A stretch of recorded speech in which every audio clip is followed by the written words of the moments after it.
Pemirsa, putusan MK-MK dinanti oleh masyarakat. Apa makna dan implikasi dari putusan MK-MK tersebut? Kita akan bahas bersama pakar hukum tata negara Ferry Amsari. Mas Ferry, selamat siang.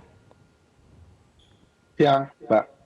Baik, Mas Ferry, kita tahu putusan MK-MK sebenarnya tidak bisa mempengaruhi secara langsung putusan MK sebelumnya soal batas usia capres-cawapres. Tapi Jimli sebelumnya menyebutkan nanti bisa ada pengaruhnya. Jadi sebenarnya pengaruhnya tuh ada di mana, Mas Ferry? Ya, jika putusan MK-MK itu memutuskan telah terjadi pelanggaran etik yang disebabkan oleh Ketua Mahkamah Konstitusi, maka tentu saja ada kecacatan dalam putusan itu. Tetapi putusan MK-MK itu secara konsep tidak dapat langsung mengubah putusan MK. Hanya putusan MK itu sendiri yang dapat mengubah putusannya yang telah lalu. Beberapa catatan terhadap model perbaikan putusan yang telah berlalu itu sudah ada. Misalnya putusan soal rezim pilkada itu selalu diubah oleh MK Oke. melalui putusannya yang baru. Nah, hemat saya, jika kemudian sudah ada yang mengajukan permohonan terhadap objek hukum yang sama, yaitu pasal 169 huruf Q, sebagaimana putusan 90, maka kemudian putusan MK-MK ini dapat dijadikan alasan yang baru untuk kemudian memperbaiki putusan 90. Atau setidak-tidaknya putusan MK-MK ini dapat menjadi alat bukti dalam persidangan yang berkaitan dengan ketentuan batas usia calon presiden dan Mas calon Ferry, wakil presiden. Mas Ferry, Tadi jadi maksudnya ya, harus ada judicial review lagi kalau seandainya mau mempengaruhi putusan MK ya, sebelumnya, begitu? ya, betul, betul. Dan sekarang sudah ada beberapa permohonan terhadap objek hukum yang sama soal batas usia itu. Nah, menurut hemat saya tidak diperlukan sidang yang panjang. Cukup 1 hari saja untuk MK langsung menjatuhkan putusan yang baru berkaitan dengan batas usia tersebut. Sebab ada beberapa contoh konsep cepat sidang MK itu, bahkan MK tidak perlu mendengarkan pendapat pihak-pihak, MK langsung menjatuhkan putusan. Jadi sebenarnya sudah ada jalan keluar untuk 169 ini. Cuma memang putusan MK-MK ini mepet dengan 1 hari batas perubahan bakal calon presiden dan calon wakil presiden pada tanggal 8 nanti. Tapi kalau kita lihat dengan proses yang panjang itu, walaupun Mas Ferry sempat mengatakan ada sebelumnya yang bisa dibikin singkat, apakah itu nanti tidak ada pengaruhnya untuk pemilu tahun ini? Tahun 2024 maksud saya.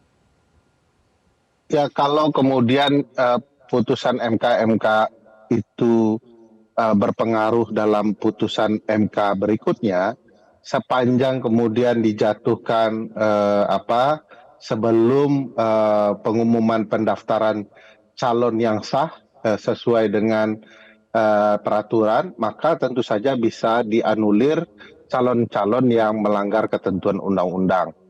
Kalau misalnya undang-undang bilang 40, calon yang di luar itu tentu saja tidak sesuai dengan ketentuan undang-undang dapat kemudian dianulir oleh KPU karena tidak sesuai dengan putusan Mahkamah Konstitusi. Kalau seandainya itu terjadi nanti apa dampaknya untuk Mahkamah Konstitusi sebagai lembaga peradilan, bagaimana citranya di masyarakat, Mas Ferry? Ya, tentu saja saat ini citra Mahkamah sudah anjlok ya, menurut saya sudah sangat rusak. Dengan adanya putusan MK-MK ini kesempatan memperbaiki Mahkamah. Kalau kemudian Mahkamah memperbaiki putusan 90, saya yakin kerusakan marwah Mahkamah itu beralih ke individu yang sudah diberhentikan oleh putusan MK-MK. Jadi mudah-mudahan MK kembali bisa dipercaya jika kemudian ada perbaikan terhadap putusan 90 agar sesuai dengan aturan main dan konstitusi kita, dan MK tentu akan dipercaya kembali ketika menghadapi perselisihan hasil pemilu yang akan datang. Tapi kan kalau seandainya MK-MK sudah mengeluarkan putusan, berarti kan hasilnya adalah rekomendasi, bisa bentuk teguran, bisa juga pemberhentian untuk hakim MK. Sesignifikan apa dampaknya, Mas Ferry? Hasilnya bukan rekomendasi, Mbak, tapi putusan. Putusan itu dalam 3 jenis, ya, lisan, teguran lisan, tulisan, dan pemberhentian dengan tidak hormat. Dan dampaknya tentu saja kepada MK bahwa MK tidak lepas ya dari berbagai kepentingan politik dan MK akan dilihat sebagai lembaga yang potensial dimanfaatkan oleh orang-orang politik. Oleh karena itu, upaya untuk memastikan kemerdekaan kekuasaan kehakiman di MK sangat-sangat diperlukan agar ketentuan pasal 24 di Undang-Undang Dasar mengenai kekuasaan kehakiman yang merdeka itu bisa berjalan. Problematika hakim MK tidak hanya terletak di Pak Ketua Mahkamah Konstitusi yang punya relasi kekeluargaan dengan Bapak Presiden ya, tetapi juga ada hakim yang tiba-tiba diberhentikan, lalu ada hakim yang sekedar ditunjuk untuk menggantikan, itu juga tanda tanya, apalagi hakim tersebut yang paling getol untuk memastikan Gibran bisa menjadi calon wakil presiden melalui jalur khusus putusan MK ini. Baik. Kalau begitu kita tunggu nanti apa hasil putusan dari MK hari Selasa minggu depan. Terima kasih pakar hukum tata negara Ferry Amsari sudah bergabung bersama kami siang ini di Metro Siang.